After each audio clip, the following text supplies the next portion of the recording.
Speeding. Speeding. Speeding. 5, 4, 3, 2, 1. The world is changing faster than ever. What used to take decades is now taking years or even months. What you see right now is the illusion that people have had for many decades about the workplace being this secure place to work the rest of your life. For the first time in the history of our nation, our children will not do as well as us. We've seen our friends get laid off. We've been laid off. We've had our pay cut. People are overworked and underpaid. They seem to have less time and less freedom. They live under constant pressure. This is going to be forced. And so even if your employer loves you, they may have to cut you. There's something wrong that on Monday morning, the heart attack rate increases by 35%. Technology is accelerating, job security is declining. It just doesn't seem like the old models of making a living are as reliable as they used to be. Every aspect of our lives, there's a better way out there, but we're still doing it the old way. We live in the greatest country on the planet, and there are a lot of people sitting around complaining and being cynical. Like everyone's whining about this old model, and I'm like, why don't you leave it? Look at all this over here. Look at all this opportunity. Since so much of our lives revolve around our work and the way we make our living, many people are thinking there just has to be a better way. The biggest challenge facing our world today is not making money, is what are we going to do with all the displaced, unemployed people? People are afraid that they're going to make the wrong decision. People are afraid of the unknown. People are afraid that maybe I don't have the skills. Hey, sports fans. Industrial age is over. It's dead. It's dying. That's why going to school to get a job is an obsolete idea. A steady paycheck is an industrial age idea.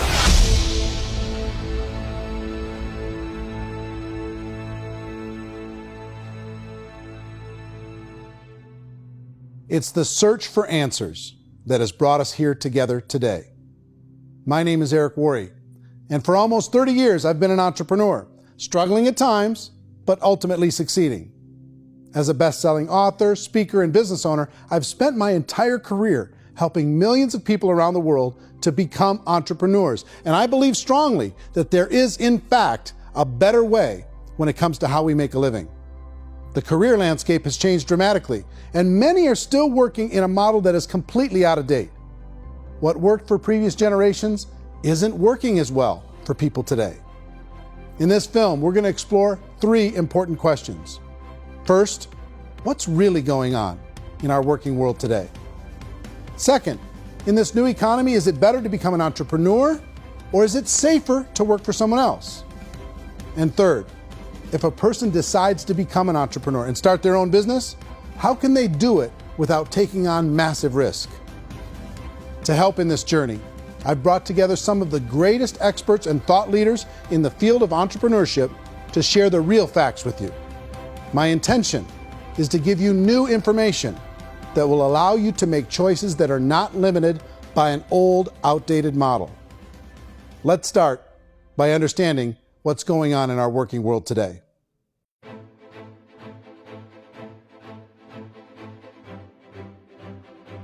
Let's look at unemployment. 30–40% of the people are honestly not working, but would be working.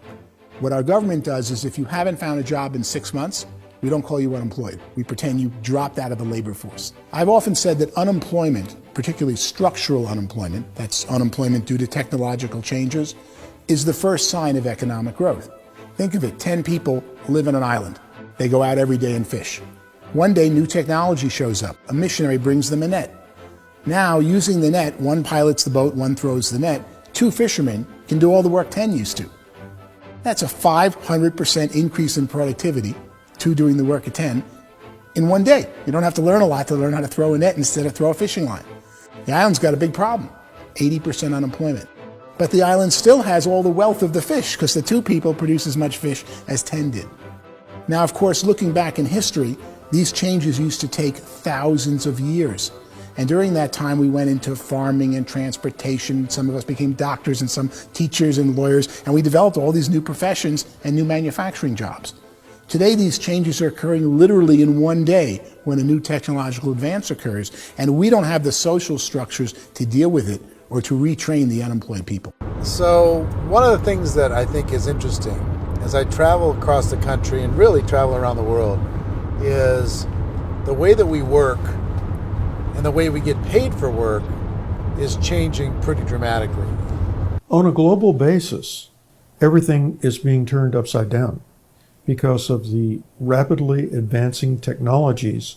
They are eliminating many jobs, and we have been left with many people not prepared for the jobs that exist. A lot of demand in public companies was to squeeze out all the fat and to get just as much margin as we possibly could, and fat equals humans. So this idea of job security in information age is so obsolete, but it's still taught inside our school system. And that's where the problem starts. There's no financial education in school system, and people are still trained to be employees who work for that paycheck. This is a chart on the middle class.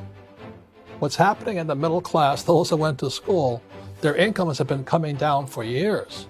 And parents still say to their kids, go to school, get a job. Now what happens to all those middle class people who are dropping off the ends of off the chart? Well, they become what's called working poor. And this is what happens to working poor. But they say poverty is ending. Well, poverty may be ending, but working poverty is going up. And this is food stamp usage. So food stamp usage in America is going through the roof right now because people cannot earn what they call a living wage. Most people have experienced financial pressures that I think are probably greater than they have been in the past. If you're not working for yourself, then it's going to be a pretty hard road for a lot of people. Today, if you're going to control your future, the 40-40 plan is gone, where you can graduate from college and get a job and work for 40 hours a week for 40 years. That day is gone. So some of these charts actually tell you what's going on. And this is a really interesting one, you know. People are going back to school because if I go back to school, I'll get a nice job. But this is what's happening to, it's called Sallie Mae, which is the student loan guys. Student loan is going through the roof. It's now over $1 trillion, and student loan debt is worse than credit card debt. So when people stopped using credit card, the government got people into student loan debt.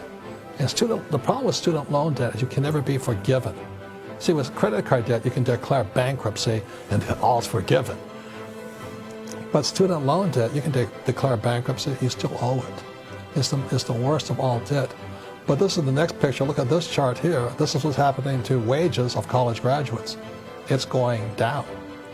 So you go to college, you rack up all this debt, but you earn less money. Now, that's not that intelligent.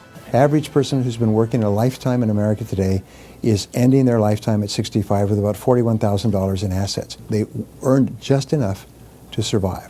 I think in the United States we have something like 17 trillion in debt. That's just the federal government debt. We got another 2 in municipal and in other, let's call it almost 20 trillion government. We've got 40 trillion in private debt. That comes up to close to 60 trillion. When you then add something we never had before, what you were talking about, when we look at the unfunded portion of Social Security and primarily Medicare, Medicaid, that, at the most conservative estimates from outside firms, Kleiner Perkins, 67 trillion and growing.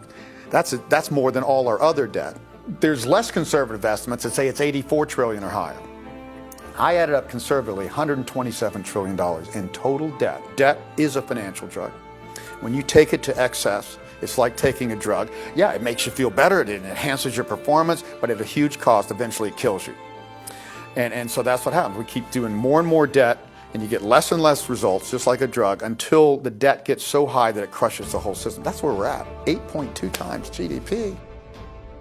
You know who I feel sorry for? I feel sorry for the person who dreads going to work, who is sick to their stomach on Monday morning, who hates their alarm clock, who gets a little glimmer of hope on a Wednesday because it's hump day and says, thank God it's Friday. And they live for those 2 days a week where they get to be themselves and they don't have to be around people they don't like, and they don't have to play the political game in the office, and they don't have to live this half life. The person that works 50 weeks a year just to be able to have the 2 weeks for vacation. And you know what happens to most of them nowadays? They don't have a vacation. They have a staycation. They have time off of work, but they don't get to go where they want to go because they're overextended. They've got all this debt. They got all this situation. They hate their alarm clock. They can't sleep until they're done. They have to spend most of their life in traffic. I feel sorry for that group of people because there's a better way. They just don't know it. I see this really interesting attempt at rugged individuality in a 6x8 rectangle. And I feel like you're all the same, except for the little push pins of the pictures. There's different pictures. Yours is named Jenny and his is named Sujara, but it's the same people. And this is how they are, and they're just like the zombies, and there's no joy in there, there's no fun. There's always like the wacky woman who decorates her cubicle, and that's the most she can do there. You got to give her credits, right? The wacky cubicle woman. The basis for their life is worry. I'm worried, you know, maybe I'll get fired. I'm worried maybe my company will go out of business. I'm worried I can't keep spinning the plates on paying the bills. I'm worried about how do I send my kids to college. I'm worried, what if the transmission of my car breaks? That's, you know, 2 or 3, I can't fix it.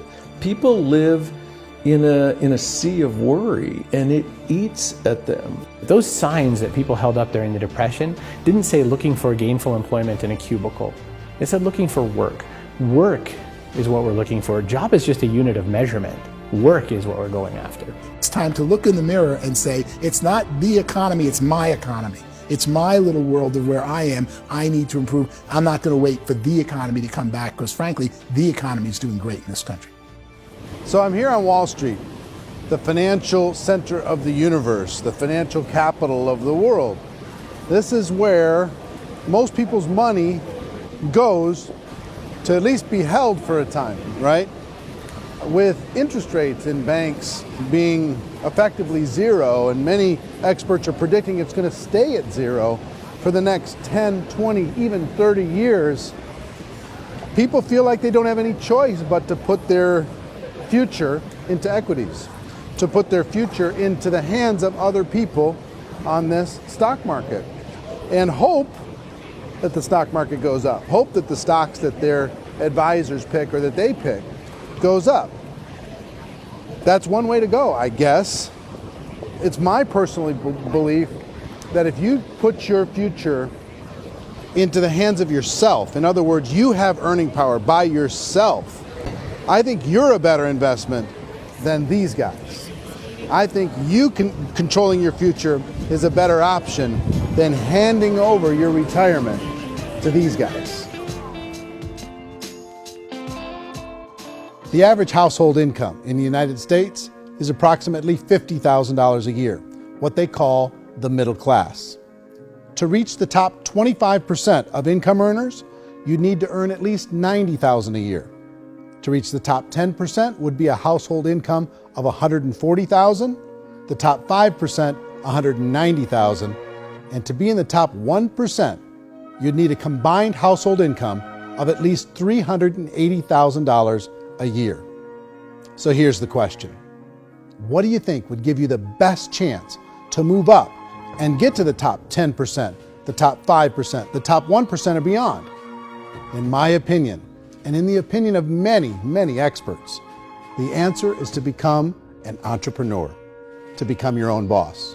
I think you have to be a business owner. I can't, the only time I ever say to someone it'd be great to be an employee is when they've already told me they've surrendered. I only tell people who are wounded spiritually that they should be an employee. And it's that feeling that you get when you pick up the backpack off the little Cub Scout and say, "Don't worry, little guy, we'll get you back to the camp."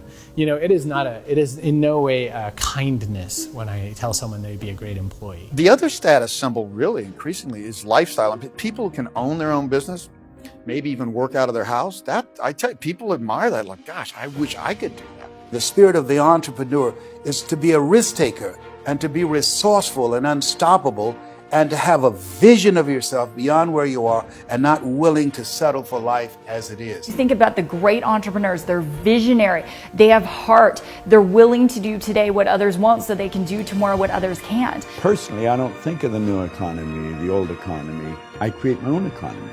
The entrepreneur's in control. I decide what the economy is going to be like. In the world of entrepreneurship, there are no limits. you can make as much as you want, depending on how much you want to work and how smart you are and how great a team you put together.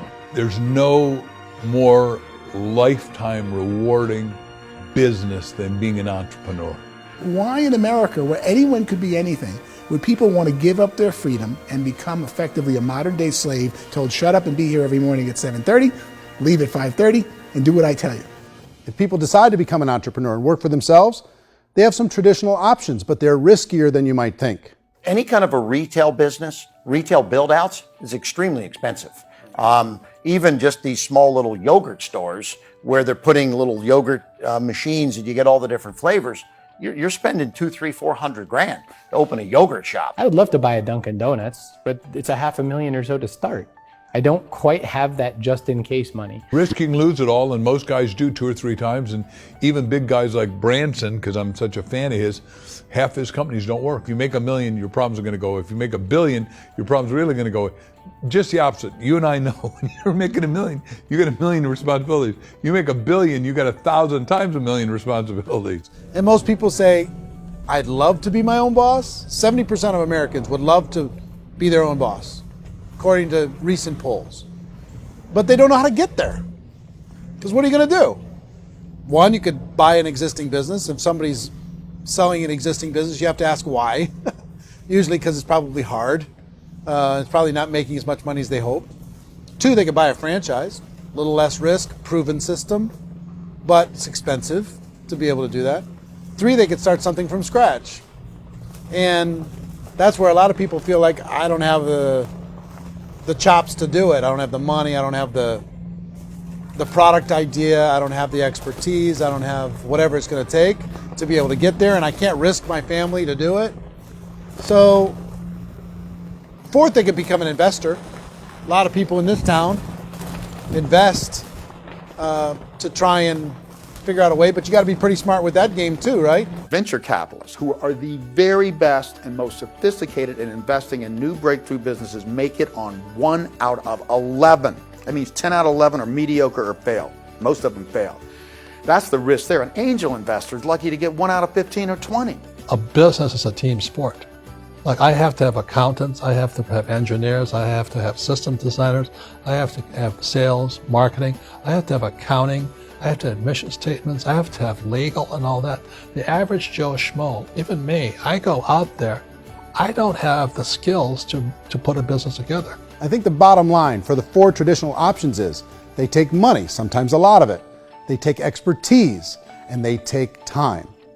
All of that adds up to just too much risk for most people. I bought a business from somebody else and it was a lot of work. And you start wondering, what did I just buy? Because I guess ultimately I own your email list and I just overpaid for it. People that start their own business, they spend a lot of money, they spend a lot of time, a lot of effort to get things started. And the more you invest on the upfront, the harder you typically work at it. I can tell you what the success rate is of a restaurant. If what is it? They're crazy enough. About 90% of them fail. About 90%, in how quickly? Year or less. Wow. And if we're talking non-franchise, we're talking franchise, Sure. That's totally different. Yeah. But our students aren't getting franchise restaurants. You got to invest big money. Exactly. And with someone like McDonald's, you've had to work with the company for a long period of time, really know the To even have a chance of investing $1 million. have a chance, and it's a slim chance. What if there was a way that you had all the proven aspects, the comfort aspects, and you could still control your own life? What if there was both? In other words, you didn't have to create everything from scratch. You didn't have to be a super leader. All you had to do, what if there was a proven product already? You didn't have to create the product. And there's a proven system already, proven training already. Everything except an employer. That was the only thing that you didn't have. Do you think more people would be open to working for themselves in that environment?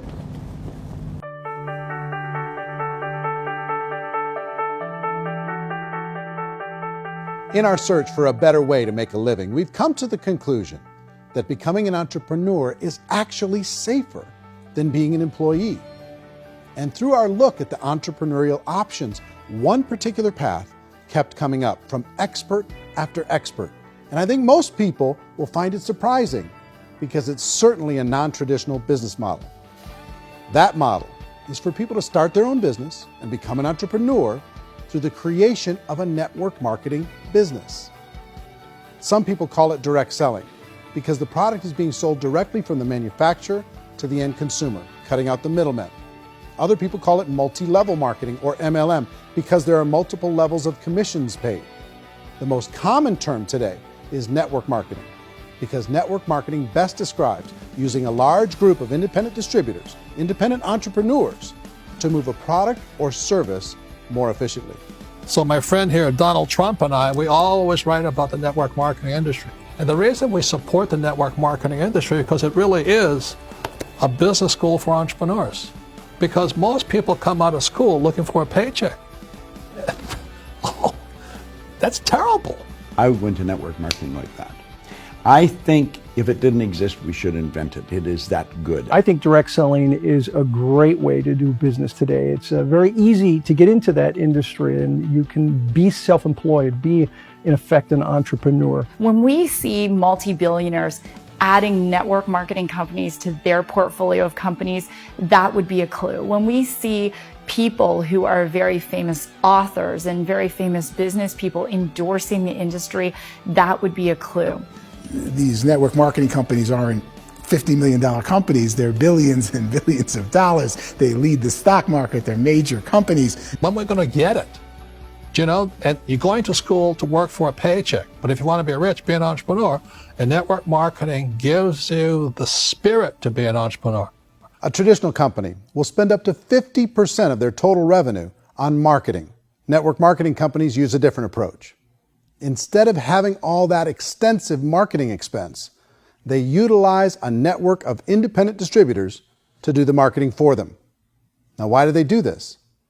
First, because word-of-mouth advertising is so much more effective today than traditional media advertising. Second, some products need to be explained or demonstrated, and an independent salesperson can do that more effectively than an ad campaign. Third, it's completely efficient. The company only pays for the marketing of their product if a sale happens and not before. Imagine if Amazon allowed you to become an independent distributor and paid out 40% of its revenue to that distributor group. All you had to do as a distributor was recommend a product, and if a person bought it on Amazon, Amazon would take care of all the logistics, and you'd get paid for bringing the customer. Now imagine you got paid for every purchase that customer made for the rest of their lives. Well, Amazon doesn't offer this option, but network marketing companies do. 85% of all buying decisions in our society are made as a result of word of mouth or reputation. We're recommending things to each other all the time. You know, who's your dentist? Who's your doctor? Who's your lawyer? What detergent, are you using? What legal system are you using? What product are you using? We're talking to each other about the things that we love anyway. When you go into a big box retailer, you're lucky if the clerk looks you in the eye, much less gives you any detailed or accurate information about what you're purchasing. So of course, this personal information, this education coming from a friend, a neighbor, a relative, or even a stranger, but one who has experience with the product is extraordinarily valuable. As a matter of fact, network marketing can educate consumers probably better than any other form of marketing. It certainly can do better than advertising, because advertising usually has a certain hype to it, and you can only get limited information. So, network marketing trumps advertising. If you were a typical sales company and you wanted to sell $1 million a month worth of product, you might go find 100 superstar salespeople. The quota would be $10,000 a month. So network marketing as a distribution system just flips the numbers. So we use 10,000 happy, raving fans of a particular product, and we don't concern ourselves so much with how much product each one of them individually sells. If they sell just $100 or $200 a month, and there's 10,000 of them, you're selling $1 million to $2 million a month worth of product. And that's the best way I can explain how network marketing works. This is the marketing arm of the company. There's not money being wasted on bricks and mortar. There's not money being wasted on inventory that's sitting stagnant somewhere. There's not employees standing around that don't have customers. These are people that are going to connect with customers. These companies allow people to become independent distributors for extremely low cost and with no minimum time or sales quota. Essentially, they own their own business and can provide as much or as little sales as they choose. In other words, the distributor gets all the benefits of traditional business ownership without the risk. The advantage of network marketing is the ease of entry, the low risk, and the low startup cost, because almost everything else has very high risk. You can get in for a minimal investment. You're buying into a system that's already been proven, products or services that have been proven to work. The keys to network marketing is providing an opportunity for the masses to get involved, providing an opportunity for the average person who doesn't have the resources to start their own business. All of this so far is fairly straightforward, but network marketing offers another benefit. And it's this benefit that makes it so interesting for entrepreneurs. Network marketing allows a distributor to build their own network of other distributors and then compensates them on the sales created by that entire group. Direct selling is, at its base, very simple. It's the sale of a product or service to an individual on a face-to-face, one-on-one basis, just the way we're talking right now. But there's an important element as well, and that's the offering in conjunction with that sale of product, the offering of an opportunity for someone to make something of themselves. No matter what your social status is, no matter what language that you speak, I mean, look how many unbelievable people are becoming successful that speak every kind of language out there. What an awesome gift to give the world. Instead of having to work your way up in a system and prove that you could be a sales manager, they just decided everybody can be a sales manager. Everybody gets to build a sales team from day one. And so what that brought into the system of growth as a direct selling company is the concept of compounding or geometric progression. Because now you can actually grow sales force very quickly because everybody is enrolling people in their own sales force. People who are like, oh, this is weird, I'm building a sales team. And what do you think you do at a regular company? How do you think a regular company works? Network marketing is the only industry that doesn't say your past determines your future. It looks at your past and says, okay, now what can we train you to do so you can have a great future? Every other employer out there wants to exploit you for what you already know, not teach you something new. Network marketing has a potential to save the United States and the world, because it's going to teach people not to be employees, but to be entrepreneurs.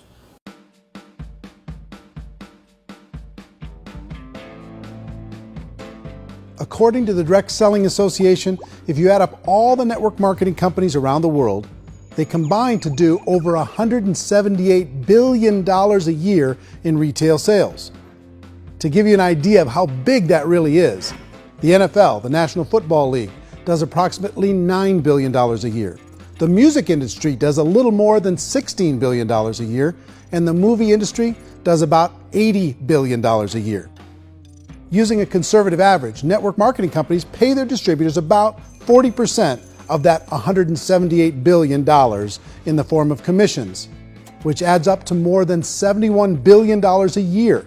That's almost $6 billion a month. It's almost $200 million in commissions every single day.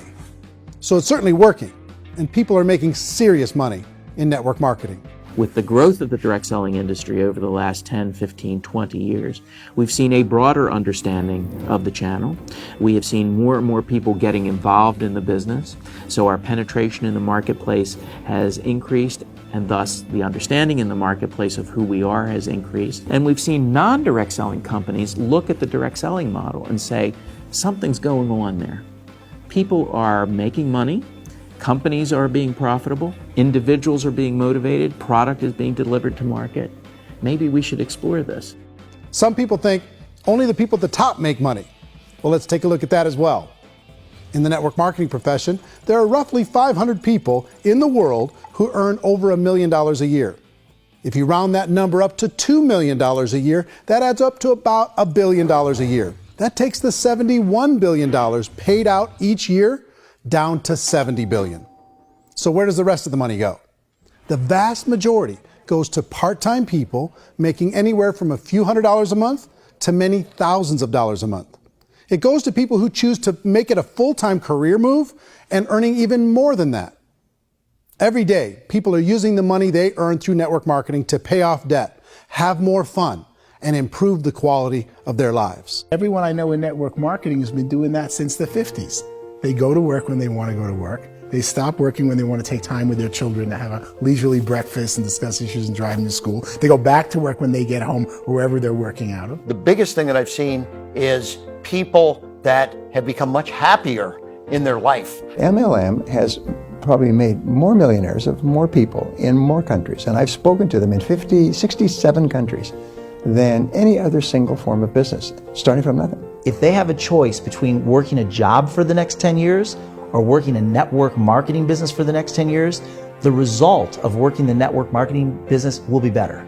A lot of people within the industry go on and make this a career and do extremely well at it. Network marketing has been nothing but good for everyone I know that's been involved with it because they did it seriously and they played full out and they've been very successful. It's been a constant barrage of success stories and people showing off stuff they got as a result of it. How many people are involved? Approximately 16 million Americans and 96 million people around the world are currently participating in network marketing. And in a recent poll, 82% of those people report a good, very good, or excellent experience with network marketing. So people are happy.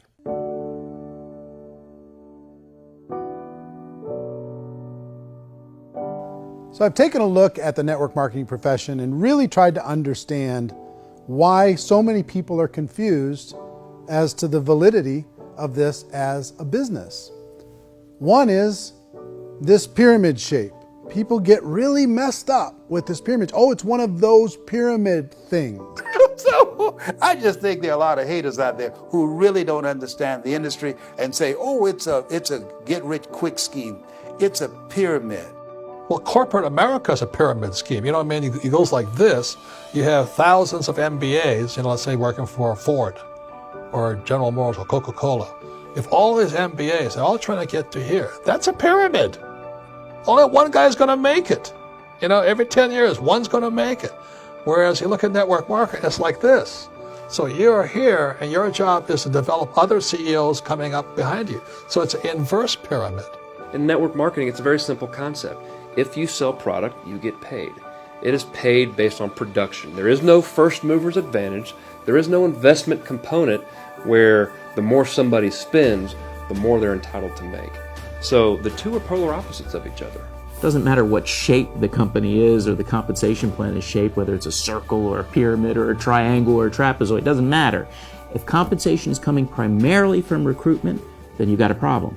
On the other hand, if an operation is basing their compensation to participants on the basis of sales, even when those sales are generated by people you've recruited, well, then you're a perfectly legitimate enterprise. That's the legal test, it's the practical test. Another issue that's been true in the past that is no longer true now is people used to be in network marketing loaded up with products that they couldn't sell and they ended up a loser. They ended up with a bunch of product in their garage, they ended up with a bunch of products sitting in their kitchen shelves or whatever, and they thought they could sell it and then they weren't willing to or able to sell it and they ended up with a bunch of stuff and they were bitter about it. There was this thing called front loading where you had to buy if you bought $25,000 worth of product, you got better commissions and all this.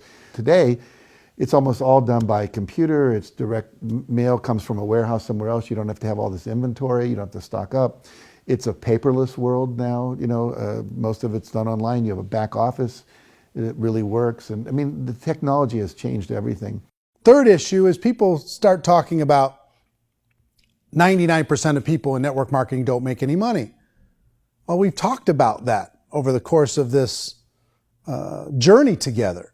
Almost $200 million a day is being paid out to network marketing distributors around the world. The naysayers, the people who say that it doesn't work, are usually the ones who just don't know how to make it work for themselves. And so they're giving you an opinion, and I tell people, don't confuse people's opinions with expertise, because opinions are free.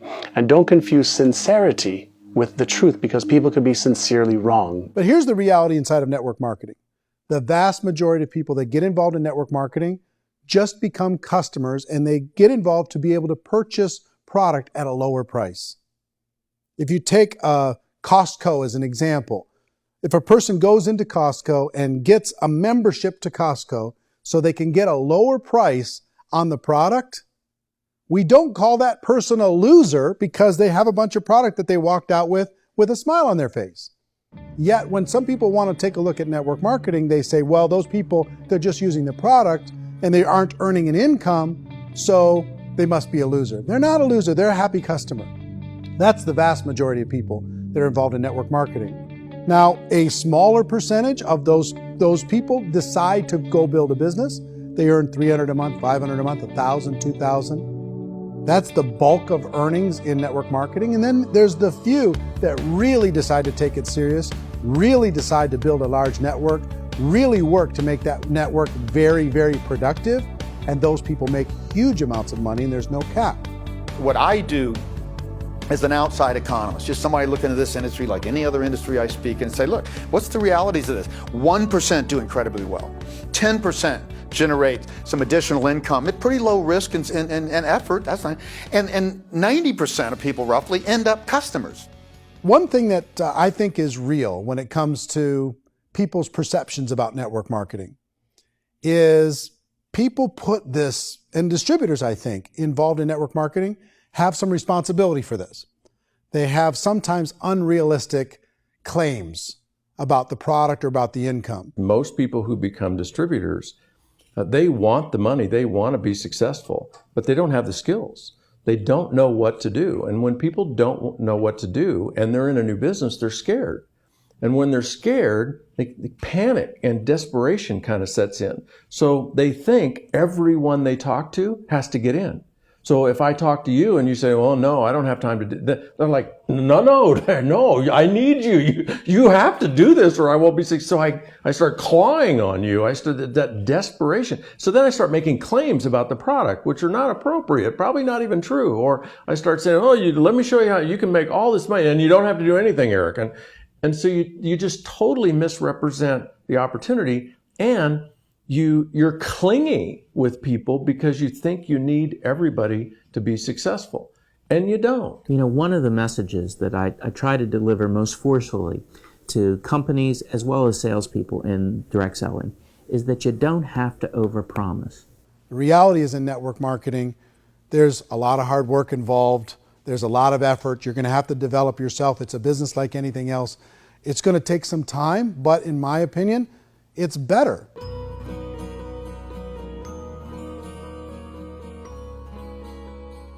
It's light years better for people starting today than it was even 5 years ago. I think it's more widely accepted now, and people understand it is a business. It is being an entrepreneur. It is being a business owner. Our belief system is based upon our evaluation of something.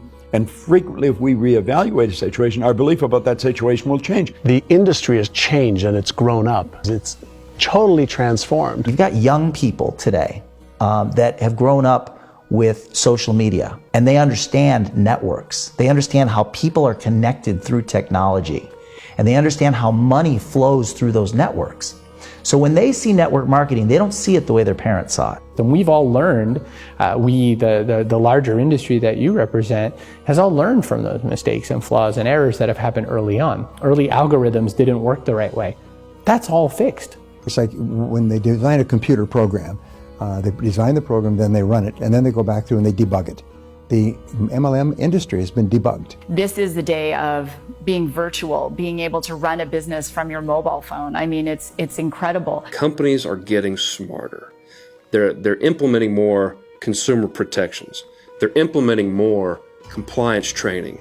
They're doing more with respect to product research. If you do get involved and you make purchases of inventory, even on a voluntary basis, if you decide that this business is not for you, you can leave and have that inventory repurchased by the company. There's no other business that offers that kind of protection on a voluntary, self-regulatory basis.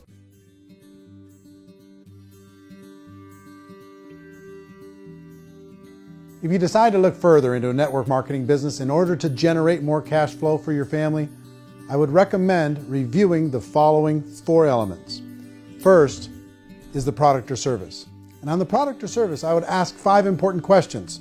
1, do you like it? Is it something you would feel comfortable sharing with others? 2, is there a recognized need in the marketplace? It's hard to create a need if one isn't naturally there. 3rd, does the product meet that need? Does it solve a legitimate problem for consumers? And 4th, Is it priced to sell? Can it compete in the marketplace? And fifth, is it priced for profit?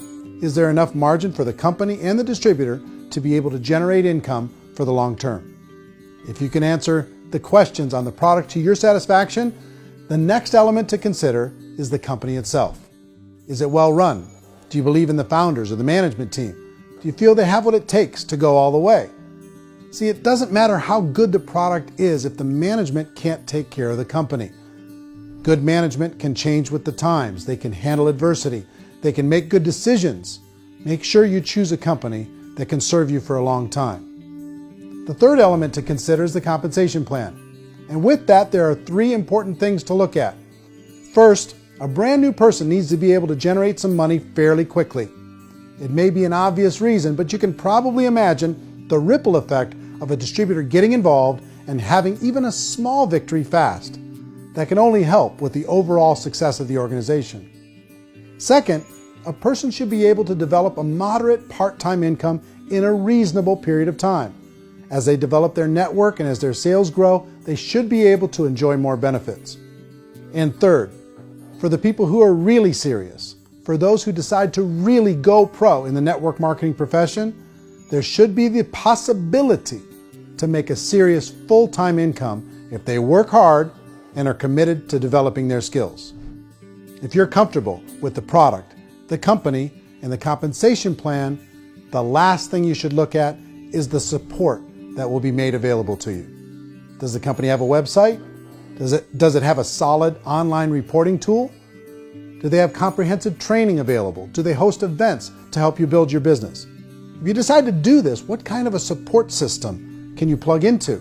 Choosing a network marketing company is a personal decision. But evaluating the 4 elements of product, company, compensation plan, and support is a great place to start. Is the company promising that you're going to get rich quick or that you can make a lot of money without a lot of effort? That's a red flag. Is there a product that you really believe in that you think can be sold? Or are you being told by salespeople or the person who's trying to recruit you or by the company itself that don't worry about the product, all you have to do is recruit other people into the business? Red flag, warning sign. If you're hearing that, take a second or even a third look. Get to know the customers, the products, the business, have some success, and see where the opportunities might take you to move up in the organization. You want to find out, how concerned are they about my education, my training, and my development? Is there a space for me to grow? Most important question. Learn everything that you can about the product. Make sure it's something that you believe in, and learn everything you can about the industry and work that system. You have to be very passionate about whatever that company is doing. I would get involved. You can always test drive anything, the product, the service, the community, and then lean into it a bit. If it feels good, then lean into it a lot. Behind me is the Lincoln Memorial. And this is a place where Martin Luther King Jr. had his famous "I Have a Dream" speech. And at that speech, he talked about his dream for equality for everyone around the world, and that's a noble dream. But I think more people need to remember what it was like when they were kids and the dream was still alive in them, before it got beaten out of them by reality, by this paycheck, by these responsibilities, and by having to live for this job to pay the bills. I think people need to remember that, go back to that. Once they know that there's a better way, I think their future is going to be much brighter. They can live a better life.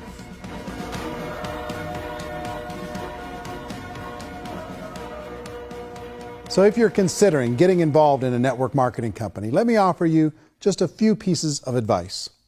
First, network marketing isn't perfect. It's emotional, it's challenging. Like any entrepreneurial venture, it can have its up days and its down days. But if you have an entrepreneurial bone in your body, it's just better. Second, if you're gonna do it, decide to be professional. Decide to go pro. It's better to do that than just be this amateur sticking your toe in the water. Third, as any professional, you're going to have to learn some new skills. And I promise you, inside of the network marketing profession, they're not too difficult to learn. Fourth, like anything worthwhile, it's going to take some time.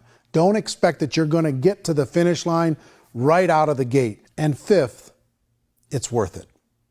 It's worth it to be able to take charge of your life again. It's worth it to be able to control your own financial situation.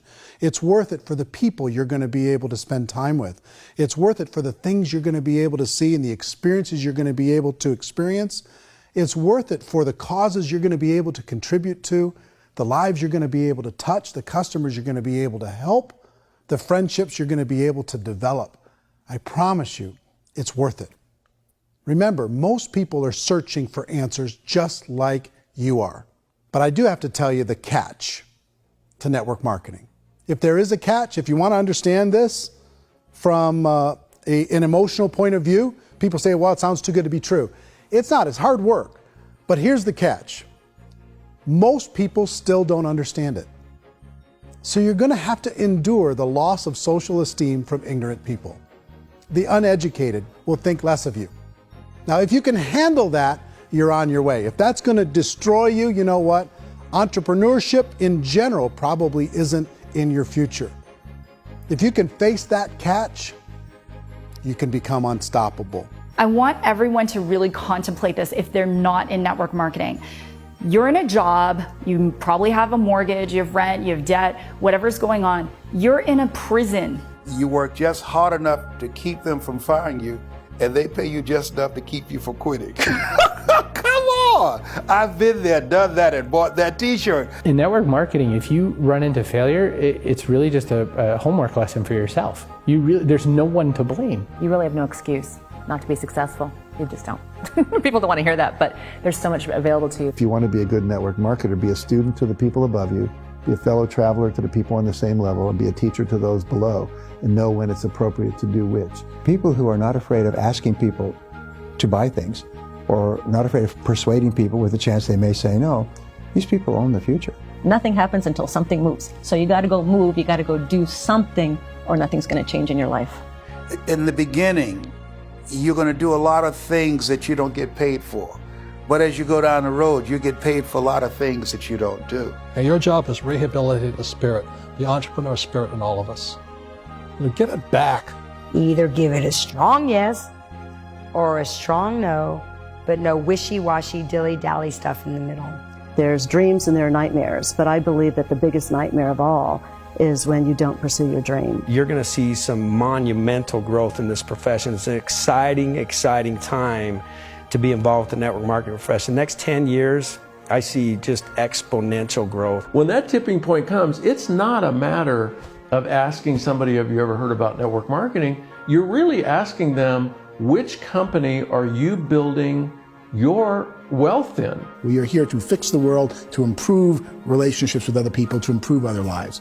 And the real reward comes as an entrepreneur at any level from teaching somebody something and watching them soar. There is no greater reward.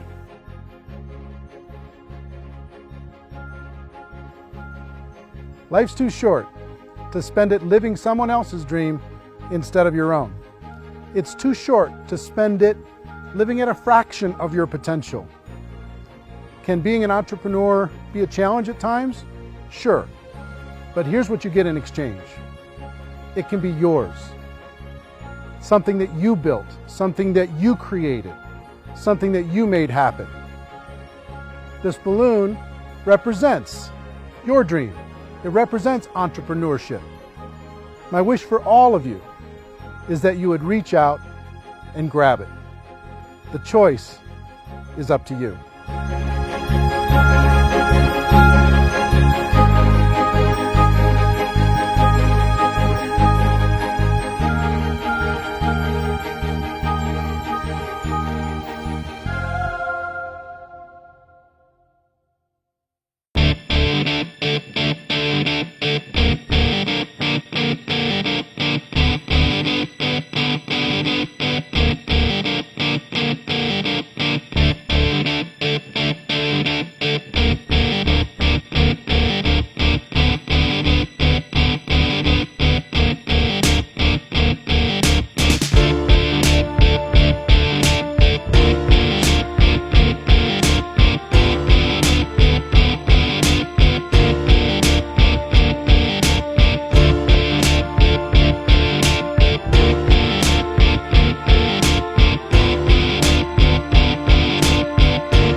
mention the word scam? Why did you mention the word scam? The only reason it is a scam is because...